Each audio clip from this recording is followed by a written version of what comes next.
always enjoy our conversations with Tom Murphy as we bring him into the fold. Tom, let's start with what's going down in Baton Rouge, Louisiana with LSU. Now, I remember when we saw video of Odell Beckham Jr. handing out money to Justin Jefferson and other LSU players, that the initial PR from them was, oh, it's just fake money. It's just fake money. Well, we knew it wasn't fake money then. It's not fake money now. Plus the Vidal Alexander stuff. Just your thoughts on the story breaking from Ross Dellinger and your friend Pat Forty yesterday. And Ross is a good friend, too, and I always enjoy talking to you guys as well.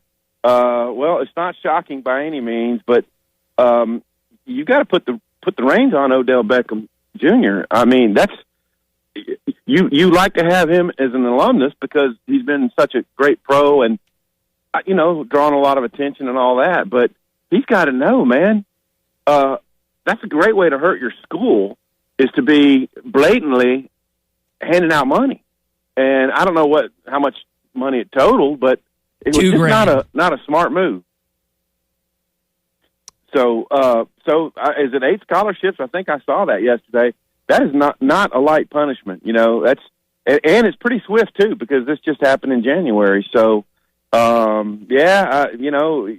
do that, you pay the price, and hopefully that's a message to flamboyant NFL stars. Don't come back and do your alma mater that way.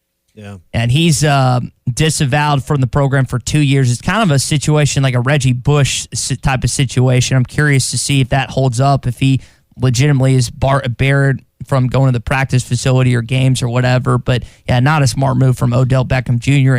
And Tom, of the point of the scholarships, here's how I read it. Now, again, these are self-imposed at this point. These are not coming down from the NCAA. They can still sign up to 25 players, but they've done that for 2 years. So how I read it and how other people have interpreted it is they'll put people on gray shirts or blue shirts or whatever they call them down in Baton Rouge. They'll find grants. They make it sound a lot worse of a punishment than it actually is. Do you expect additional action from the NCAA outside of the self-imposed punishments? Well, I don't know. I really do not know the interior of the case to be able to comment on it. However, quite often the NCAA does do a little bit more. So if they don't feel like the 8 scholarships, however they're going to be applied, is punishment enough, then they probably will. And who knows how long this will take to get to the NCAA Committee on Infractions. And sometimes just the time of it dragging out and the cloud hanging over your head in recruiting, particularly in a league like the SEC where there's so many good options, just that length of time is more of a punishment than the actual punishment. Yeah, it can be. And, of course, there'll be some negative recruiting from all those schools down on that corridor. I mean, A&M's down there on I-10 and, Alabama, Florida, Georgia. I mean, Arkansas goes down there. So they'll probably take a little bit of recruiting hit on this. Yeah. All right, let's get to the Hogs. Bye week, obviously healing up, resting up, trying to get some guys healthy to go into the A&M game. Haven't been to College Station since, 2012? Yeah, I'm trying to put the years together when Mansell was there, and you went down there and played in that rainstorm. So you're going to College Station. They're on a bye week as well. It's going to be a different kind of matchup. This is a bye week where they're not hitting, they're not practicing as much, and Sam talked about that earlier in the week, Tom, that you don't need to really practice the young guys because they're getting playing time already. Yeah, that's what's going on. I mean, they've got to get Bumper Pool back healthy. They got to get, Rakeem Boyd has to continue to get healthy, and they got to get him rolling. They got to get Buster Brown back, and when you do that, then Hudson Clark can come in. I mean, can you imagine a guy who got 3 picks? And now you got to pick and choose when he comes in. But at least now that he can be trusted with a game plan. He can be athletic enough to make plays. And what's been fantastic about their picks is they're not dropping any of these. Grant Morgan dropped one, but the DBs are hanging on to sometimes difficult interceptions. Those are the type of things where you don't make the play, the other team can go down and score a touchdown, and it becomes meaningless. It's just like if Morgan, if Morgan had dropped that last one.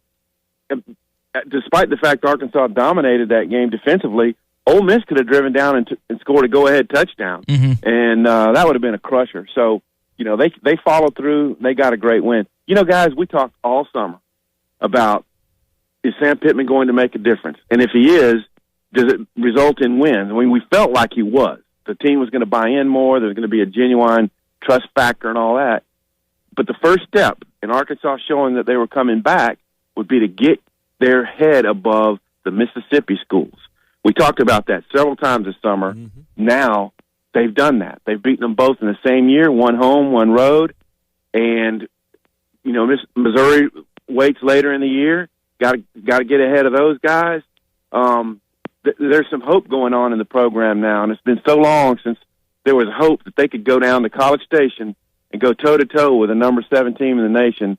That's pretty exciting for Razorback fans. Yeah, I mean, you don't have a signature win yet. You got 2 nice wins over.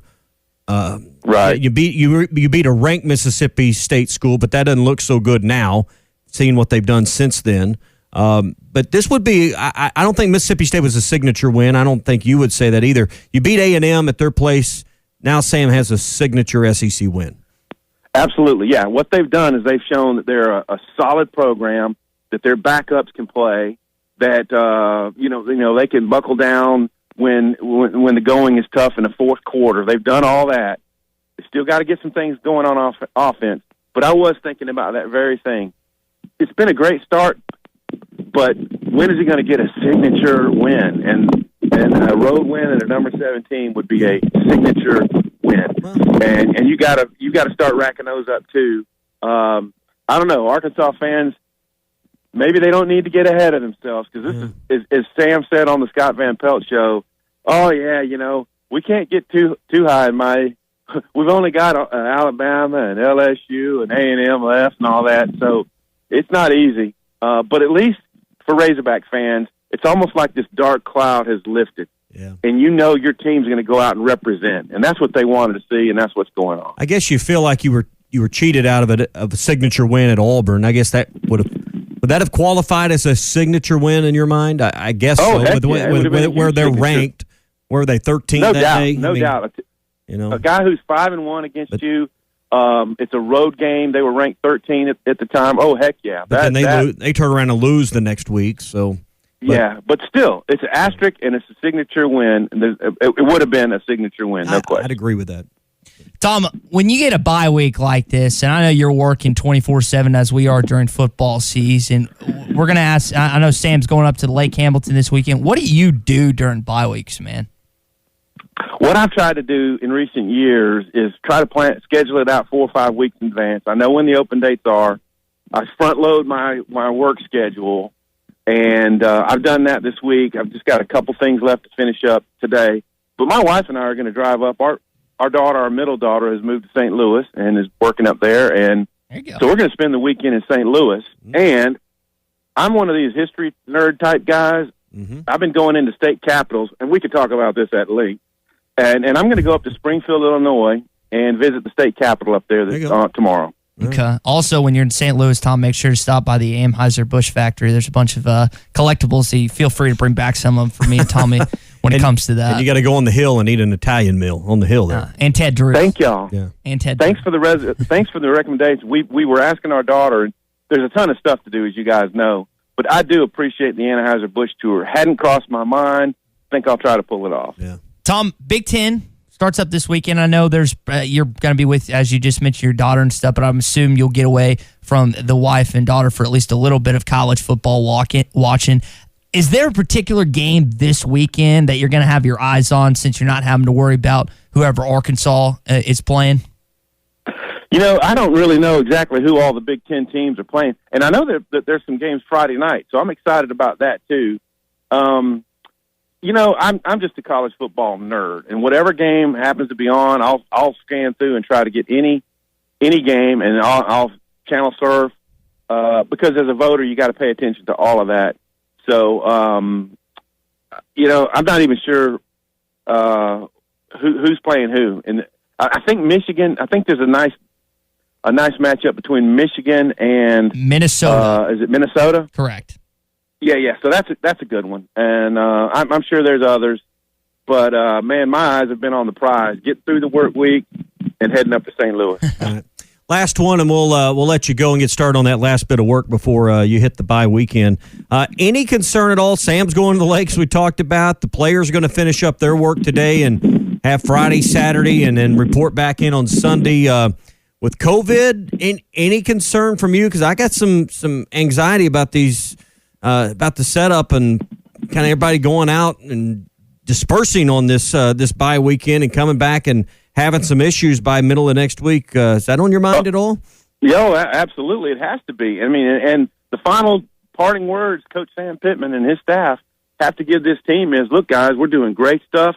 Let's don't jeopardize the last 6 games by breaking our protocols. And then I think everybody's gotten a lot better at, I hope, at putting their mask on and the whole sanitizing your hands. Whenever I touch anything in any store, I immediately go, and they're everywhere, and get some hand sanitizer because that's a huge key killing any germs you have on your hands. But the players have just got to be smart.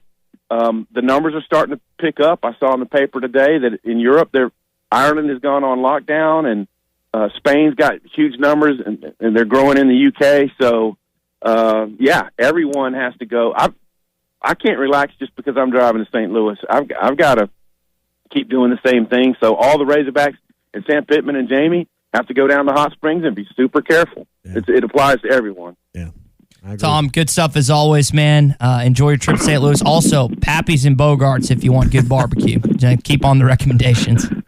I kind of like the Italian that Tommy recommended, too. So, yeah, it's going to be good. And just say you want to go on the hill. Anywhere on the hill's good. So, all right, I like it. See y'all. Later, Tom. Now I'm hungry. I had some of this chili at 6:30 in the morning. I'm still hungry thinking about Pappy's and Bogart's.